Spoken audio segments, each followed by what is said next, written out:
Ya, kembali di Landstalk dan saya akan langsung ke Ibu Ika, Kadis Perumahan dan Gedung Pemda DKI Jakarta, live dari Balai Kota. Bu Ika, tadi Anda kemudian menyebutkan ataupun menyampaikan bahwa memang kalau ada keluhan-keluhan silakan disampaikan ke developer-developer terkait gitu ya, terkait dengan beberapa keluhan yang disampaikan oleh warga yang sudah menempati Rusun Rawabebek yang disampaikan bahwa unit-unitnya sebetulnya ini untuk yang lajang gitu ya, bukan untuk keluarga, tapi kemudian dipaksakan untuk tinggal di sana. Update-nya sejauh ini seperti apa, Bu Ika?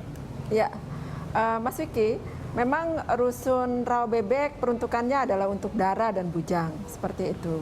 Oleh sebab itu, sementara ini dijadikan tempat transit, Mas Vicky, seperti itu ya.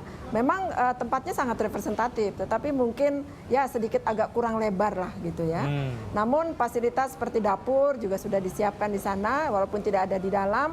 Kamar mandi juga cukup sangat representatif menurut kami. Juga ada lift di sana ya, dan kemudian di sebelah kurang lebih sekitar 300 meter ya, 300 sampai 400 meter lah. Kami sedang membangun. Ya, rusun di sana itu dengan 5 lantai seperti itu, dan ini kami rencananya akan pindahkan, ya, yang lebih representatif lagi, karena di sana itu nanti ada 2 kamar ya, kemudian ada dapur, kemudian juga ada ruang tamu di sana seperti itu ya, dan layaknya seperti rusun dengan ukuran yang 30 meter ya, kalau saat ini kan 24 meter, dan ini sedang kita bangun, nah itu cukup dekat. Perkiraan kami di Oktober itu kelar seperti itu, dan kami akan pindahkan ya, warga yang saat ini ada kami akan pindahkan di tempat yang baru. Ya. Kemudian itu akan kembalikan fungsinya. Ya, Bu Ika, ini juga terkait dengan kita juga kemudian mendapatkan informasi dari warga luar Batang dan juga Pasar Ikan yang kemarin tidak mau menempati rusun yang sudah disediakan gitu, memilih untuk tinggal di atas perahu. Nah ini pendekatan dari Pemprov sendiri ke warga sudah seperti apa? Update-nya seperti apa, Bu Ika? Iya, untuk warga yang rumah perahu, ya kami sudah lakukan pendekatan tentunya bersama dengan lurah dan camat setempat seperti itu, dan kami mencoba untuk memberikan tempat yang lebih dekat, yaitu di sekitar Kapuk Muara. Di sana juga ada rusun, dan saat ini sudah pindah ya, sebagian besar sudah pindah. Oleh sebab itu kami sedang lakukan pendekatan lagi, manakala itu memang ada warga yang di rumah perahu ingin pindah tinggal di rumah susun. Seperti itu. Terkait dengan 85% lokasi 15.000 unit rumah susun tadi gitu ya, 15% belum strategis lah ya lokasinya.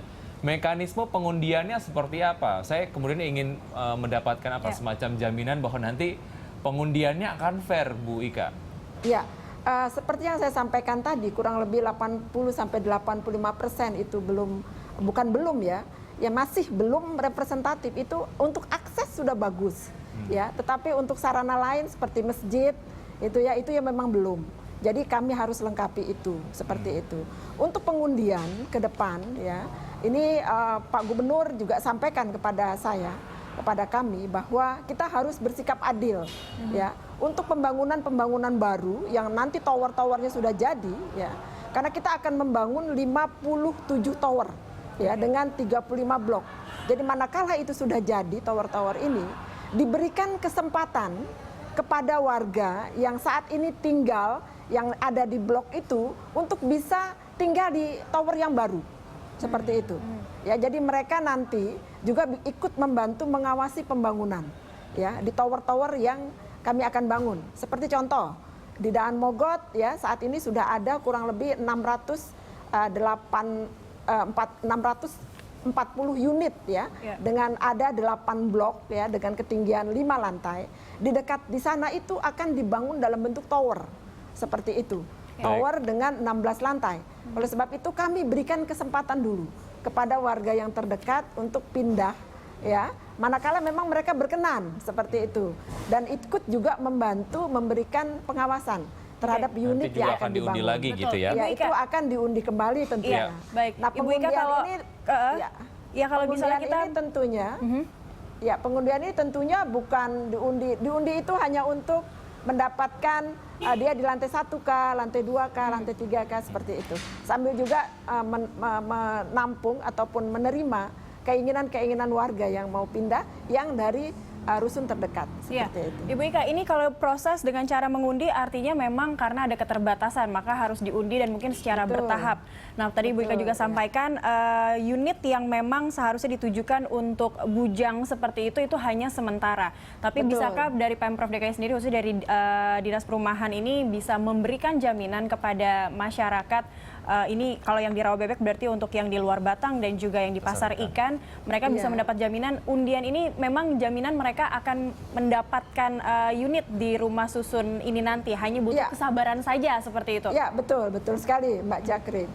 Ya, itu memang yang sudah kami rencanakan. Ya, kami berharap juga warga yang saat ini tinggal di Rawabebek bisa ikut membantu mengawasi tentang pembangunan yang di dekat rusun Rawabebek itu akan dibangun rusun. Baik, Bu Ika, kita akan menuju Pak Herman. Pak Herman, adalah penelpon yang kemudian ingin berbagi ataupun ada beberapa hal yang ingin ditanyakan oleh Pak Herman kepada narasumber dari Jakarta Timur. Pak Herman, selamat siang. Selamat siang, Mas Dika. Iya, Pak Herman. Ya, Pak Herman. Iya. Silakan dengan Bu Ika. Saya salah satu penghuni rumah susun Pinus Elok, ya. Saya tinggal situ ya udah cukup lama. Tetapi kualitas rumah susunnya ini sangat memprihatinkan, Bu Ika. Karena apa? Dari luar itu ya sangat kumuh, jadi tidak ada perawatan. Terus kemudian lantainya berbeda dengan rumah susun yang baru sekarang. Kemudian ada banyak bocor, lembab sehingga untuk kesehatan itu sangat-sangat terganggu sekali. Nah, sejauh dan juga saya tahu adalah informasi dari saudara saya juga di sekitar Pulau Gebang juga sini, di yang ada rumah susun ini, tembok-temboknya pada rontok sendiri, Mbak, Ibu. Jadi saya khawatir pembatas yang ke halaman itu takut roboh gitu loh, sehingga mengkhawatirkan keselamatan penghuni rumah susun. Pak Herman, Bapak ini yang baru direlokasi atau Bapak memang sudah lama menghuni rumah susun Pinus Elok ini, Pak? Saya sudah lama menghuni rumah susun Pinus Elok. Saya sangat kumuh. Sangat kumuh dan lembab lah pada bocor. Kita sudah koordinasikan. Itu perlu perawatan, perlu rehab secara menyeluruh kalau saya lihat itu. Secara fasilitas untuk mendukung kualitas lah ya dari warga yang tinggal di Pinus Elok. Sejauh ini sudah ideal belum sih Pak Herman di situ? Kalau menurut saya ke fasilitas belum ideal ya. Kalau bisa apa yang dibutuhkan sebetulnya Pak Herman? Paling dibutuhkan? Kebetulan sebenarnya mungkin tiap rumah susun kita harapkan depan itu adalah kalau bisa ada sistem gas gitu loh. Jadi tidak lagi pakai kompor gitu loh. Aliran gas tidak hanya air, listrik tapi gas gitu loh. Mempermudahkan masyarakat.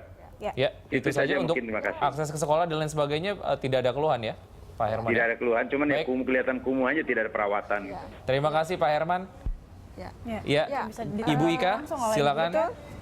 Terima kasih, Wiki. Saya juga mendengar apa yang disampaikan oleh Pak Herman, warga dari Pinus Elok, rumah susun Pinus Elok. Nampaknya ini sudah lama juga tinggal di sana. Mungkin karena yang di rumah susun ini tidak hanya warga yang direlokasi, tapi juga warga yang memang sudah menetap lama di sana. Mungkin perhatiannya adalah mungkin kualitas bangunan, karena di saat ada warga yang lain mungkin masuk, kualitasnya juga sudah tidak menjamin keselamatan, itu yang dikhawatirkan. Ya, terima kasih ya. Saya mendengar apa yang disampaikan keluhan dari Pak Herman. Betul sekali, memang rusun kita dari tahun sebelum 2013 ini memang sarananya ataupun sarana fisik ya, ini tidak sama dengan yang saat ini. Saat ini gubernur ya sudah memperhatikan itu. Jadi yang saat ini memang sangat lebih baik begitu ya. Dari lantainya sudah keramik. Kalau yang lama memang belum keramik. Seperti itu dan sarana-sarana lainnya. Oleh sebab itu ya Pak Herman, saat ini kami sudah merencanakan untuk lakukan rehab-rehab seperti itu. Terutama untuk yang bocor-bocor ya. Terutama untuk yang kelihatan kumuh. Ini sedang kami akan lakukan rehab. Tahun ini juga Pinus Elok sepertinya kebagian untuk rehab itu. Seperti itu. Memang belum seluruhnya. Tapi tahun depan kami 100% itu seluruh rusun yang ada kami akan rehab, ya kami akan perbaiki Seperti itu. Nah, untuk tahun ini kurang lebih antara 40 sampai 50% Oke. ya kami Seperti yang tadi perbaiki. sudah Seperti disampaikan, itu. warga yang sudah lama tinggal di situ berkesempatan untuk bisa diundi menempati unit yang baru atau seperti apa? Ya, itu bisa dimungkinkan ya, seperti arahan Pak Mekanisme Gubernur. pendaftarannya Ini seperti akan, apa, Bu Ika? ya, mekanismenya kami akan lihat dulu dari rusun-rusun yang tersedia tentunya. Kami akan lihat rusun yang tersedia yang sudah kelar nanti, kemudian melihat juga prioritas dari kota ya, karena saat ini kota sedang membangun, sedang merapihkan bantaran-bantaran kali tentunya ya, supaya tidak ada genangan air atau banjir. Nah, ini menjadi prioritas kami. Selepas itu, manakala rusun sudah menjadi banyak, kami akan melakukan pentahapan untuk mengundi warga-warga yang memang sudah lama tinggal di rusun yang sebelumnya, seperti itu. Dan tadi saya tambahkan juga, Mas Wiki, tadi Pak Herman sampaikan, kalau bisa rusun ada sarana gas. Ini Pak Gubernur sudah sangat memperhatikan itu, dan rusun-rusun kami yang akan kami bangun ya, ini sudah akan direncanakan ada untuk fasilitas gasnya. gas. Seperti itu. Jadi tidak hanya lift tapi juga ada gas. Nah, ini yang akan memberikan fasilitas tambahan kepada warga yang nanti tinggal di rusun. Seperti itu. Artinya persiapan itu sudah memang dilakukan, masyarakat bersabar, tapi yang penting dijamin atas undian itu memang bisa masyarakat yang khususnya yang relokasi bisa mendapatkan hak mereka. Kita akan jeda sejenak, Pak Yayat masih bersama kami di sini, dan pemirsa tetaplah bersama kami di Lansok, kami kembali usai jeda pariwara.